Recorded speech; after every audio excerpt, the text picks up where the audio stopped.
Hi, everyone. Stuart here, and welcome to our weekly wrap of the week. What a very interesting week we've had. Some interesting news out this morning as well on CNBC, running it as an exclusive, claiming that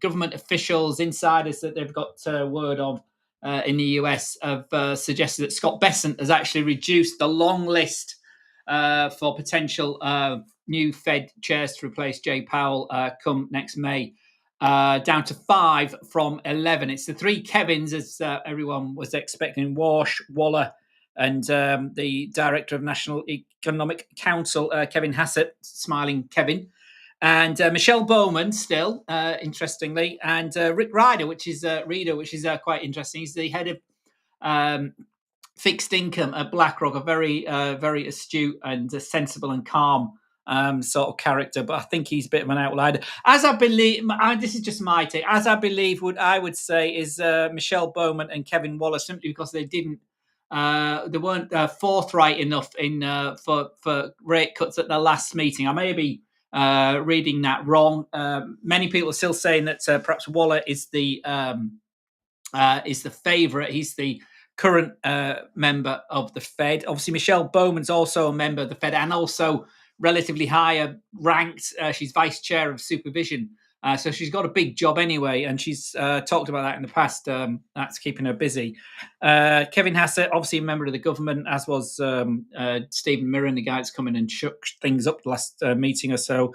And Rick Reader. So the shortlist is 5. It's not going to be complete before the end of November, before Thanksgiving. Remember that big holiday in America, Thanksgiving. But it could be as early as January that President Trump announces the new Fed chair. So we've got January, February, March, April, and May before Jay Powell steps down. So quite a fractious first quarter, potentially, within the Fed or not. Sitting duck. Dead duck chair. We'll see how it goes. Anyway, data today. That's as a aside. Dollars had a relatively good run this week. It's come off a bit this morning. Gold remains bid over that key $4,000. Oil has crashed another 1% today. And Bitcoin, I haven't actually looked at Bitcoin chart this morning, but we'll have a look at it together later. So, as usual, guys, let me just make myself my huge head too much smaller. Any particular asset you want to have a look at, or any comments, please stick it in the box. We'll have a look at it together. Relatively quiet day. Obviously, the shutdown is now in day 10 in the United States, the world's biggest and most significant economy, biggest superpower, only superpower, many would argue now. It's subject to discussion, I suppose. And the government shutdown. I mean, what a carry on, eh? Debt around the world is massive. I mean, that's the whole problem with what's going on in the French government, trying to get some reform through. And extremes in politics is not helping. And we're very, very bipartisan world we're living in, and it seems to be getting worse as we move forward. But anyway, we live with what we live with. Okay, we can't live in a perfect world. We've got to deal with what we've got to deal with. And in 6 minutes, we have the Canadian data. So Canadian jobs data normally comes out, or sometimes comes out coinciding with non-farm payrolls. So we get quite a significant move sometimes on the dollar CAD. If we get a good one and a bad one from Canada, good one from the US. So we'll see what's coming out. The real data that is coming out from the United States is the University of Michigan inflation, and more importantly, as importantly, the consumer expectations and how the consumers feeling, according to the survey by the business school at the University of Michigan. So Canadian jobs in a minute. Been a bit squeaky, as we saw here. Employment change, a big decline last time, 66,000. Unemployment back over 7%. It's expected to rise again. See what those participation rates are like in Canada. Obviously, different metric to the US one, given the new crackdown on migration in the United States. Different setup completely in Canada. And obviously, Carney went to see his Lord and Master in his lair, in his golden lair. Isn't all that gold in the White House now? It's just anyway. And and he was a bit subservient. I thought he stood up to him initially, but I thought he was a bit too nice with him. But anyway, I'm sure he'll get what he wants. He's a very, very astute and very sharp character, Mark Carney, as his time in the United Kingdom as head of the Bank of England. It serves testament, and obviously he's been head of the Bank in Canada as well. So anyway, let's have a look what the data looks like for Canada coming up in 4 minutes' time. Dollar CAD here. It's had a good run. This is the 5-minute chart. Remember, we were looking at these. We did these yesterday for you. This is the Renko chart, the Renko boxes. Lovely, strong, simple, clear clarity when we got strong trends, strong directions. Only plots a new box when there's enough movement in the price to justify it. So you can see clearly here in the last hour, we've had a top at 140.30. So that's our top pre-data. Let's put it in for the sake of it. Obviously, the Canadian stock market's also open in an hour's time as well. So that's the high. Oh, God. That's our high for the day for dollar CAD on the 5-minute time frame. If we change the time frame, the boxes go a bit squiffy. There's our hourly chart. You can see over the 50-hour, 50 period moving average here back 20. That can't be right. 27th of September. That doesn't make sense there on the hourly chart. But anyway, over 140. That's the key thing. We were long on this. Let me just reset that. There we are. We were long on this last night. At 40.15, I think we got long. Another full position. We closed half our position from earlier in the week. In fact, it might have been longer ago than that, wasn't it? Dollar CAD. So we've got a 1.5 risk position on this one, and we're still long. And we ran to 140.30. I think my target was 140.50 last night. I can't remember what the actual target was. Let me just check down here, see if I can dollar CAD. Just 2 minutes ahead of the data. Yeah, we were. Dollar CAD was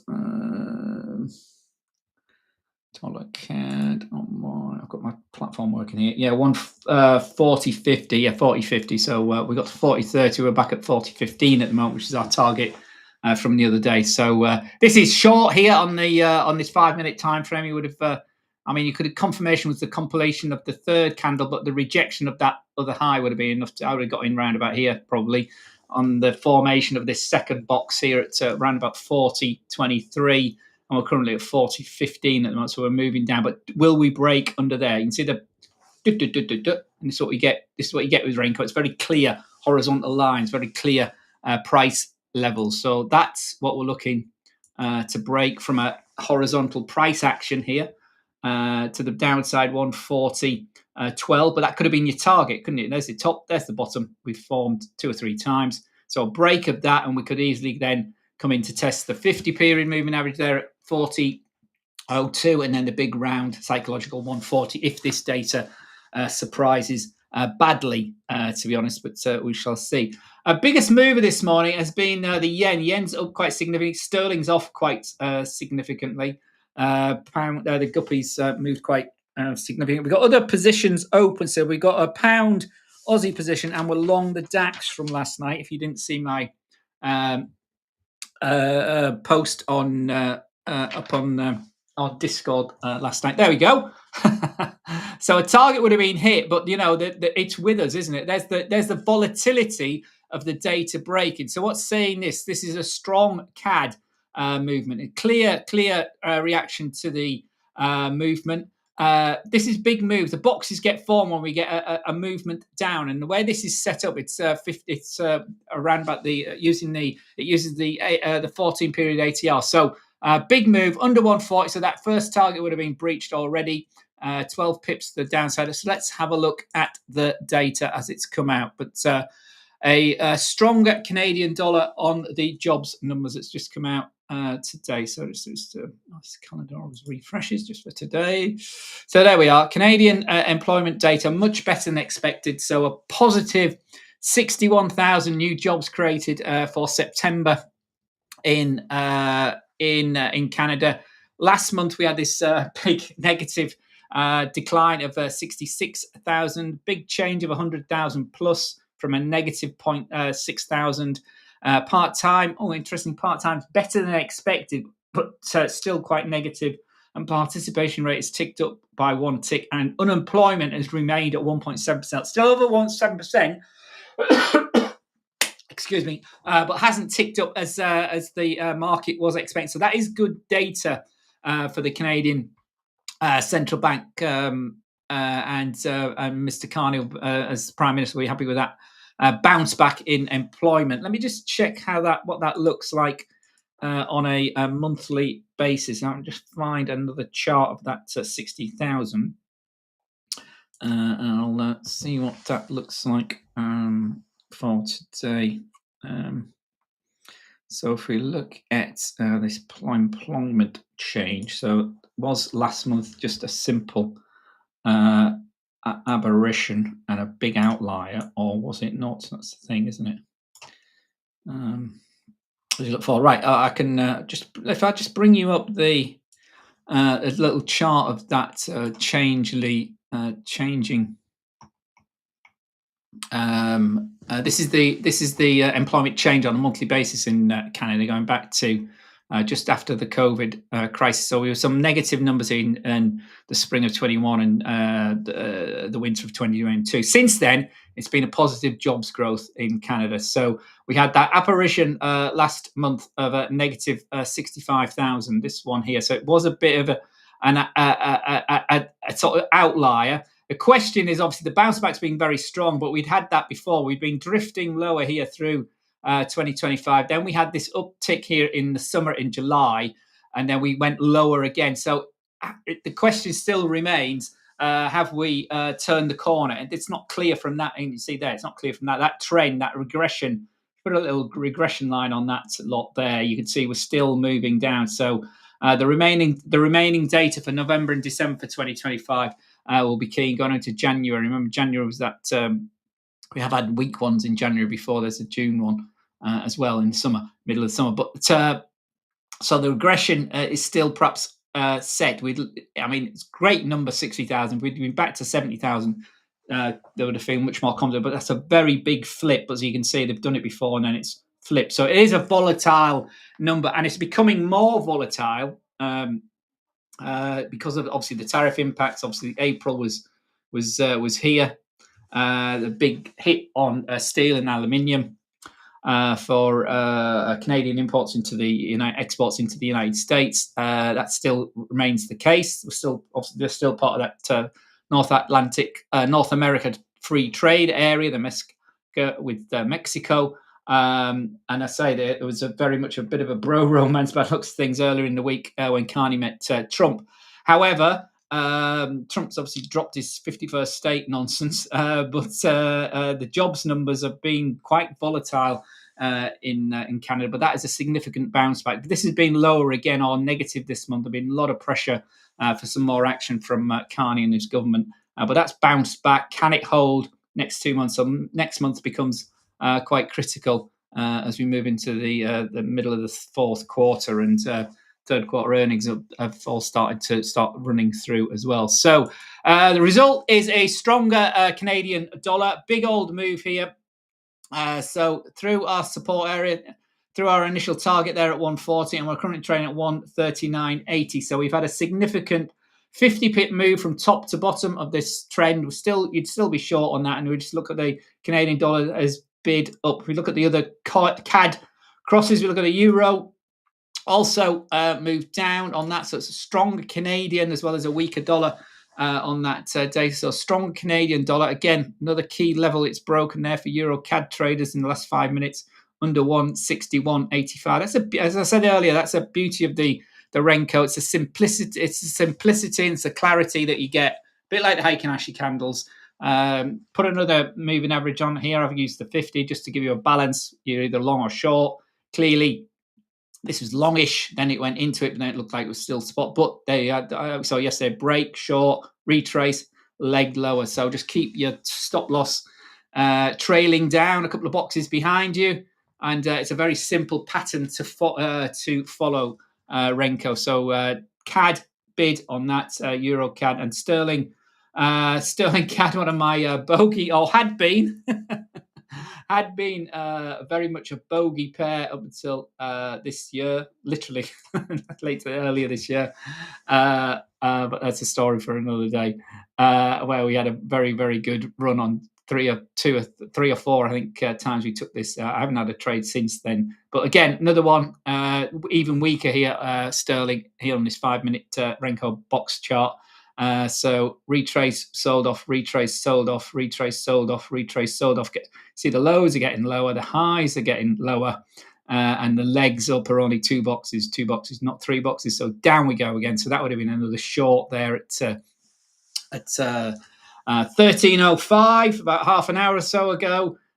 We then went below the low of the day here at 13:30 and added again at 13 as we moved lower again there. So significant move to the downside for the Renko charts for pound CAD breaching 185.98. So obviously that's the big fat round 186, and then down we've moved, and we're now another 30 pips to the south. So Renko playing really nicely for us there on these Canadian data to the downside. So just to recap the data that's just dropped.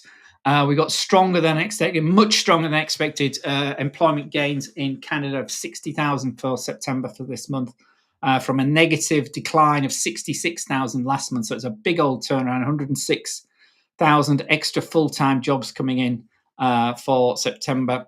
Part-time jobs remain in decline.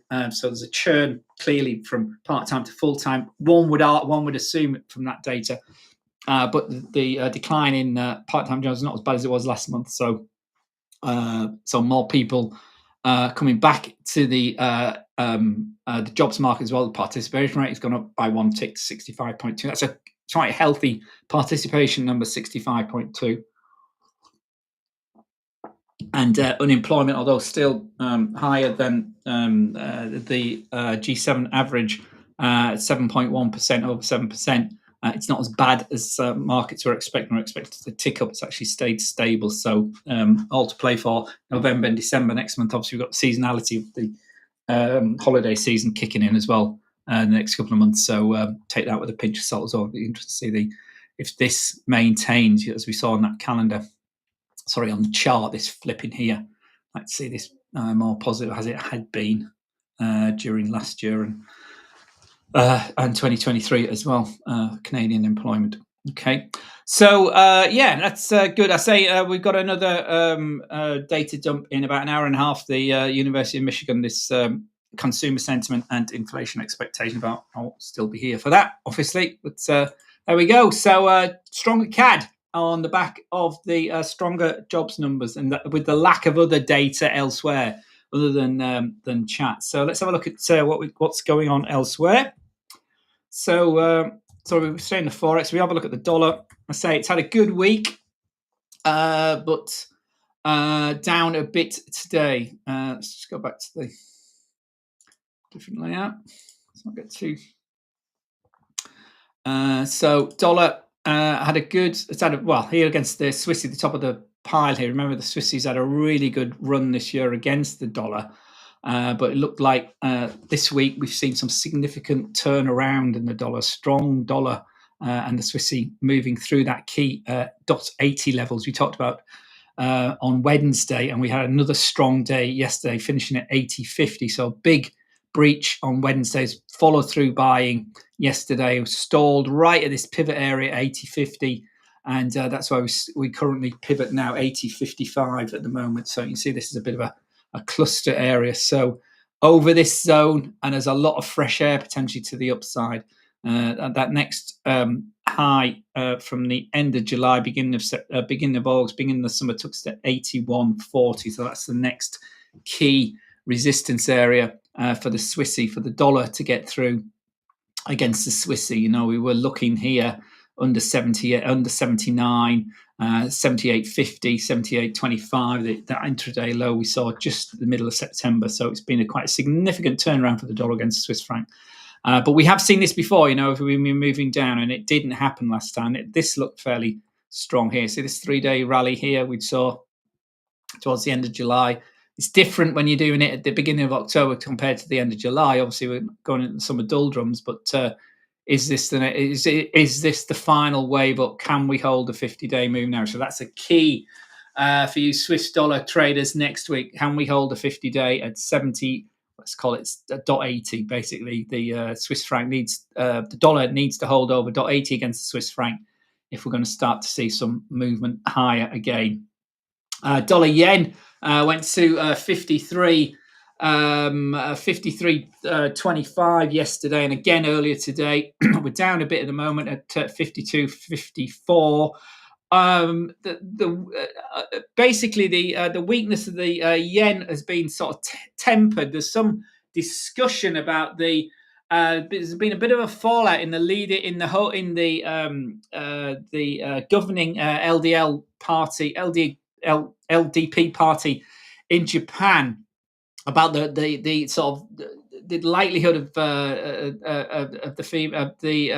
Miss Takamoto, I think she's called, becoming the next prime minister. It looked like it was nailed on earlier in the week. That there's some question marks over that, some splits within the party, but whether that gets ironed out or not, it probably will. This is just just things aren't always as straightforward as they first appear. And you see, we haven't really sold off. The yen hasn't really gained. That was the initial chatter yesterday when dollar yen spiked down under, but still held 152. So it's still very much hugely significant highs, and we've still got a very, very significant yen, significantly weak yen as we've had all week. But on that news for over the weekend about getting the likelihood of the premiership as well, the leadership of the party, and then that by default the premiership. You can't really see this going anywhere else at the moment until there's some more indication on either side. So this big spike up, I mean, technically it looks very strange, but it's fundamental data that's moved us out of this range. So you can see where we are, 152. We've been here before earlier in the year, and 2024. Earlier in the year, we were back up here. This is February's highs, 152, 153. And at the beginning of the year, we were as high as 158. And, everybody was talking about 160 again, having been to 161 in the summer of last year. So it didn't happen. We crashed down during the spring, and we've, the dollar's come back ever since, sort of slowly, and a big lift out of this range that we'd been in during the summer on the political news, really, rather than the economic news, and the likelihood of the Bank of Japan raising rates anytime soon has diminished quite somewhat. So 152.50 we trade at the moment. So 152 to hold next week. And 150 itself is all the way down here, so it's quite a big retrace on offer if this is going to get shorted next week. So that's that level there. It's that peak we got to at the beginning of the summer, which was 150.60, 150.50 zone, is a sort of a pivot point, a turning point. The top of the channel had been around about 149, and then the bottom was around about 147. So we were like 200 pip range there before we broke out of it this week. So that's the bottom of the top of the previous channel we'd been in at 149. So it's 150 pips there as well on offer. And as you can see, this top here coincides with this top here from the spring as well. So it's a key area at 150.50, 150.60, that 10 pip range there is the next support area. So we've still got quite a bit of margin to the upside. Looking forward, looking high, you can see it's struggled as we've gone beyond where we are now. It's gone up for days and then come back down. So the next level is there, that 155 level, and that's another stretch. So it does look a little bit stretched on the move, but obviously the politics is very much into play on that. But it doesn't look like the Bank of China are raising rates anytime soon with the new Prime Minister in position. Dollar CAD, we just had a look at the euro, from 117, which is where we were pivoting through, Here we trade at 115.75 now. So you can see here, yesterday we hit a low not seen since August. And as you can see here, where we are, next level down with these this end of July nadir when we went to 114.20. Why is my phone making a bit? I've got text. That's not good. Facebook playing. So yeah, this is quite a significant move we've had this week for the euro. The weakening of the euro against the stronger dollar. It's really the stronger dollar this week is the story, and it's had a good week. Can it hold on to it? Well, if euro holds under 116 to close the week out, it's certainly a very positive week for the dollar. And it, we start looking down again. There's the 50 days. You say we're as I was saying, around about that 117 was that pivot area we were sort of rotating through, to 200 pips lower quite quickly potentially. So 115.50 at the moment. It's had proved a support area here, intraday support here in the summer. And then a resistance to this move up at the beginning of the middle of June. Closed below or closed more or less where we are on the low of the day at the moment. I'm not sure where that's telling us it is. We're here. So anything under 115.50 is quite negative for the euro dollar into close on Friday night. So watch that one to the downside as well. That's a significant breach of the 50-day. I'm sure one of my systems was a triggered short on that euro on the 7th, but nothing I've seen here. So euro down against the stronger dollar. Aussie 65.50. Aussie also weakening, but not as much as the euro has. We just breached the 50-day yesterday on a very volatile day. At one point, we still looked like we might be hanging on to .66 yesterday. If we go back to the hourly chart, see how quickly we gave that up yesterday. There was the yesterday afternoon looked like we were hanging on to this. Then we went down. Then we bought it back, but then it, second move lower, breached, move lower again, and we went as low as 65.40. Late last night before the Aussie recovered a bit, but then we've given up most of that last leg up, haven't we, here in the hourly chart? So 65.52 we sit at the moment. We go back up to the daily time frame, and we're still biased positively for the Australian dollar, but you can see these dips under the 50 here are becoming a bit more exaggerated. Bought back after 3 days here a couple of weeks ago, end of September. Is this the breach that's many have been waiting for? Is the dollar going to continue to rally? It's a bit too early to tell yet, but we'll see. So 2 days, 3 days under the 50-day moving average, and we are 5 days under the dot 6. Oh, 1, 2, 3, 4 days under the dot 66 level. Obviously, dot 65 is the big pivot area. I was talking about pivot areas at 117 for the euro. Well, dot 65 is the pivot area for the Aussie, or has been, as you can see here. See that line there, hopefully. So Aussie still relatively well bid, but it did key news on an end of day basis. It broke its 50-day moving average yesterday. So again, that would have triggered some movement, some positions for many. The Aussie sterling again weak, under pressure this week. And as I'm saying, none more so than the dollar. Really, it was so big, weak. There's the beginning of the week. Monday we were strong. It was back over the 50-day moving average. We're still in this sideways channel from last week, hadn't we? Haven't gone rallied up from this 133.30 zone, which we talked about many times during the summer, and that was looking okay on Monday night. And then Tuesday, Wednesday, Thursday, and particularly yesterday, big move lower, and 132.76 we trade at the moment.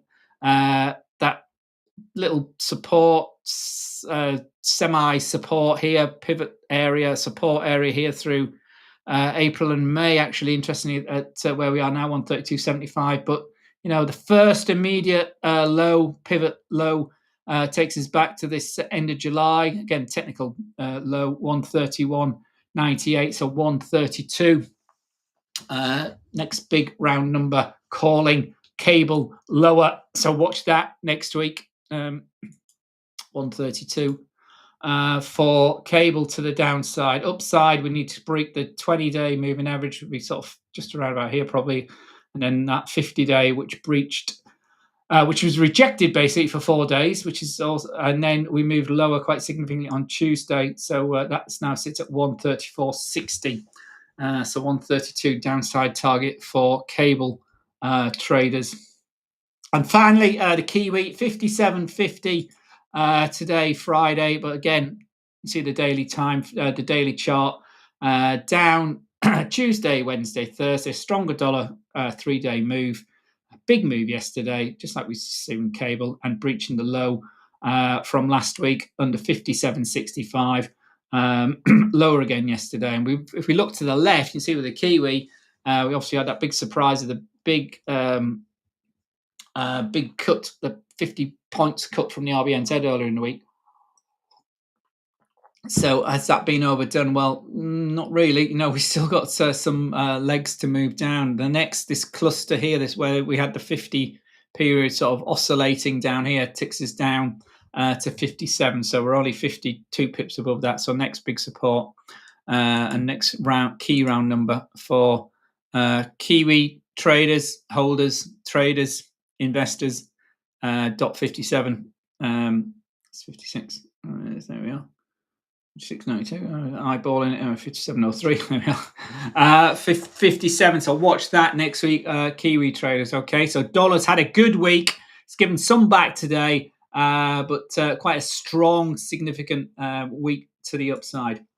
Let's go back to the top of the shop. Crypto, Bitcoin 121. Remember, we've been as high as 126,000 earlier this week. This is the daily time frame for crypto. The breach of the 50-day there on the 29th of September. Big old rally. Shakeout on Tuesday.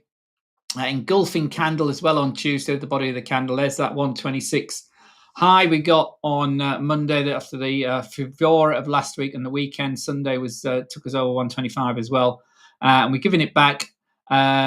Consolidated Wednesday, down again yesterday, and today we're at 121,500. So still over 120,000, still significantly above the previous resistance area at 112,000, and now our 50-day moving average sits at 116,000. So Bitcoin remains a bid, my friends. Don't try and get shaken out of that. It's still, very much in demand, an asset that's risen with the weaker dollar. Obviously, it's hasn't. Again, you can see the day hasn't really shook out like some of the forex pairs, but it's obviously got weaker as the dollar's got stronger this week. But 120,000 is obviously 120,000. I'm saying 120,000.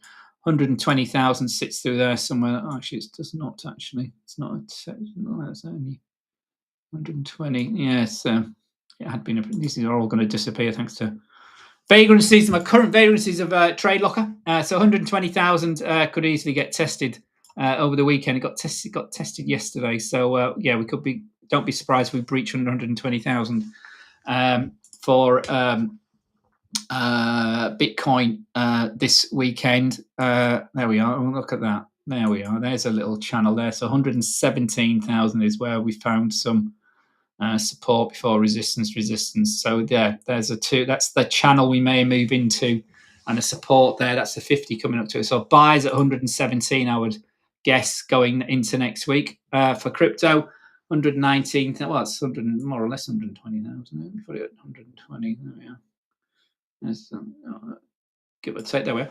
120,000. It's not there's the top of the channel. So watch that rest of today and over the weekend. 120,000. Will it hold? If not, quick move down to 117,000. Can't be ruled out. You may find some support with the 50 and that round number there. 170,000 for Bitcoin. Anything else, anybody? I say do let me know. I say energies, oil has moved weaker again. WTI at 60.35 now. So down day yesterday, having had a steady up movement on the OPEC announcements earlier in the week. So down yesterday significantly, engulfing the previous Wednesday and Tuesday action. And then, we've moved a leg lower again, currently plotting a new low at 60.35. And it's, as I said, been saying before, $60. If it breaches, we're down to $58 quite quickly as well, 58.56. So this uptick is just being sold off again. The big down day there at the end of September, and we've leaped lower. So the down slope for oil remains intact. A close below $60 today will be significant. So watch that next week, 60.58.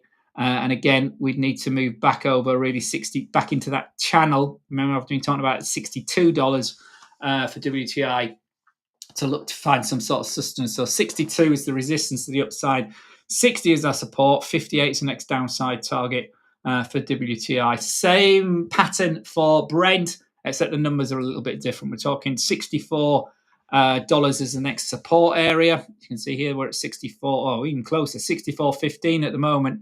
And then the next, that ending day low took us to $60 for Brent as well. So the equivalent, 56, 58 low for WTI is $60 low for Brent, but that's looking weaker again, broken out of the channel. The channel here is at $65. On the top, where the 50 period moving is at 60, it sits around 67,650 to the upside for Brent, but both forming the same pattern. Major leg down, retrace, and then big move today at the looks of things. Last time the candle was this big was back there on the 29th of September when we broke back under the 50-day, but we were still in our channel. You can see that quite nicely as well. So movement lower for oil today. Generally, energies, but oil and gas, oil, particularly gas, also lower. Indices, we remain open. We've got, I said, we added the DAX last night, so we're still long the three major US markets. NASDAQ trades at 25,100. We're down today a tad. We were down actually earlier. It looks like we're actually up. So yesterday, we closed down or up yesterday. Yeah, we were down. NASDAQ was flat yesterday, hardly any move. The S&P 500 closed at 6,735, just 5 points below its all-time closing high earlier in the week. No, it wasn't 53, wasn't it? 53 was Wednesday. So we were down Thursday, 15 points, 18.61 actually, 0.28 of 1%. But we still remain bid to the upside. As you can see, on an end-of-day basis, we last entered long here on the 1st of October. So that's I've lost all my lines again. This thing's driving me mad. I'm going to have to do something about it. I need to speak to the boss about it. But that's our last entry on the three major US stock markets on the 1st of October. And we're just trailing our stop losses down here somewhere. I think I can to look at my trading platform to show you. But it's a strong day on Wednesday, new all-time highs. And we went to the intraday highs yesterday. Did close flat. Actually, it did close flat. The cash, this is the derivative market. So NASDAQ still bid. The DAX, we went long last night right up here, and we're actually out of the money at that, but we had poked to new all-time highs over 24,700 yesterday. Again, we've been back there again today, so we're a little bit out of the money from yesterday, but we're still long that. We only opened it yesterday, the DAX. FTSE, we haven't got a position. S&P 500, I say we were long from the 1st of, not the 8th of September, the 1st of October there. We're long there. And also the Dow, also long from the 1st of 17th September for some reason. It's not going to keep all these changes. It was the 1st is there. We were long there. That has come back quite significantly. I'm not sure if that's my stop loss actually on the Dow. I'll have to check. That Dow might have been stopped out because I might have rammed that up a bit too high. I can't think why that would be there. That 46.54, that rings a bell. So perhaps that has been stopped out. The Dow might have been stopped out. I'll check that and update everyone on the Discord group later. So that's where we are. Other positions from last night. I said we had that extra dollar CAD long position. We were short pound Aussie. So let's just have a look at pound AUD, Forex, pound Oz. We were short this last night. I can't remember the actual numbers we got filled out. But anyway, we're in the money on that £1. Oz is in the money. I might close out the week. We'll see. and the DAX was out of the money, wasn't it? That's the only two other ones we had. Earlier in the week, we'd had successful trades on pound, dollar, the cable rate, the Kiwi, dollar against the Kiwi, pound, New Zealand, and New Zealand CAD, all successful trades. Certainly first target, and I think they've reversed, and the stop loss got pulled down to their entry levels. I think they've all reversed and closed out since then. But I'll update everything over the weekend and see where we are for October. It's been a relatively quiet start to October. We only made 100 odd points last week, 111 points and 30.3 last week for the whole week. But it's better than losing 111.3, isn't it? And then we're up about similar, I don't know, maybe 200 points, 300 points this week. But anyway, we're up, we're not down. That's the most important thing. So, and we're happy about it. So there we go. So Forex, stronger dollar this week. Let's just finish with the event of the week. Gold reaching new all-time highs, over $4,000. Obviously, the peace deal between Israel and Hamas finally came into fruition. 12 o'clock local time, noon local time in Jerusalem today. So the flurry over 4,000 is sort of giving it up at the moment. We're at 3,981, so $20 under that key 4,000 level. But we have been over $4,000 an ounce for gold. So big sell-off yesterday. Technical sell-off, given this massive rally we've had. I mean, again, engulfing candle, tweezer top. So, we could be going short quite aggressively as well. But, don't get too worried about that. That's still very, very much bid. There's the 50-day moving average all the way down there at 3,656, 3,700, 3,800, 3,900. And we're just under 4,000. So some big support levels for gold. So be careful trying to short that too quickly. But certainly we were down yesterday, as we saw in our. I think we had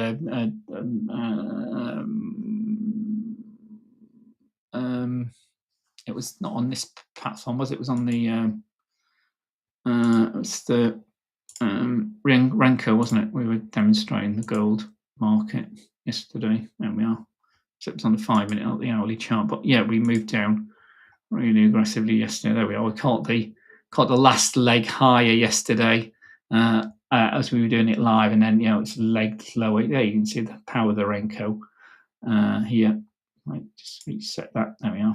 So it's short. It's bounced a wee bit. But that is still short, isn't it? We're now under that 50. So I'd be looking to go short on that, guys. At this point here, certainly. Literally at last 5 minutes ago, short gold on our Renko setup. We're under the 50 period moving average.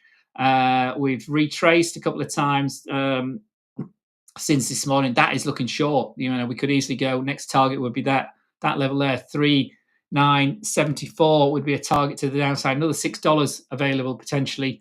You see why we got there? We got a top there, we got a bottom there, got a bottom there, and it's just round about the 50 period moving average back here yesterday at 9 o'clock. So that's a target to the downside, my friends, for gold, 3,974. We're currently at 3,980, so you got $6 worth of short potentially. Please don't take this as advice, but that's what that's looking to me like. Obviously, it just could be starting to consolidate as well, but we don't do consolidation with Renko. We go in a direction. That's the beauty of the boxes. That's why I like them so much. Anyway, take care, everyone. I'll see you all Monday. We may get the US government back issuing data next week. We may not as well. There's arguments, obviously, on both sides. Big division. But as far as next week is concerned, we just look at what's going on. We are at the full second week of appliance. My daughter's birthday next week, next Thursday, the 16th. Wish Jessica a happy birthday. If we just put in the major filters for next week, actually start with 3. I'll start with 2 and 3, and let's do the 3 ones because there's not a lot going on next week. So, but we'll add those later. So, Um, next week we got holidays in Canada and Japan at the beginning of next week, 13th. Powell has a speech scheduled for Tuesday. The key core PCI that doesn't look like that's coming out. So 15th Wednesday, normally inflation core. Consumer price inflation out of the US, that isn't happening by one would assume. No more weekly claims. The Philly Fed as well, not going to happen. Retail sales, not going to happen. And non-farm payroll from September scheduled this Friday, was scheduled for today again. It should have been last Friday. Penciled in for today, penciled in for next Friday, the 17th. We'll see what happens. We may have a resolution by next Friday. Who knows? People will be getting paid or not getting paid next week either. I think the 15th, I think a lot of the army get paid at the middle of the month. Lots of other federal government employees get paid. So obviously the government's saving money around not paying these people, but they've got to pay them eventually. I'll give them some sort of lockdown payments. Or do they? It's America. It's Trump America. So stock markets, that's why stock markets tend to do quite well in lockdowns, bizarrely. Anyway, let's see if any of this data actually comes out. If could be a key week because there's lots of other data could then get chucked out. Durable goods, other retail sales data, perhaps other inflationally relevant data coming out that's not come out in the last 10 days. So could be a key week next week. So keep your eyes peeled. On the flip side, nothing could happen again. And you see, if none of these big events happen, it's going to be a relatively quiet week as well, save Powell's speech and some of the obviously events in other parts of the world next week as well. So take care, everyone. Be safe, and may the pips be with you as ever. And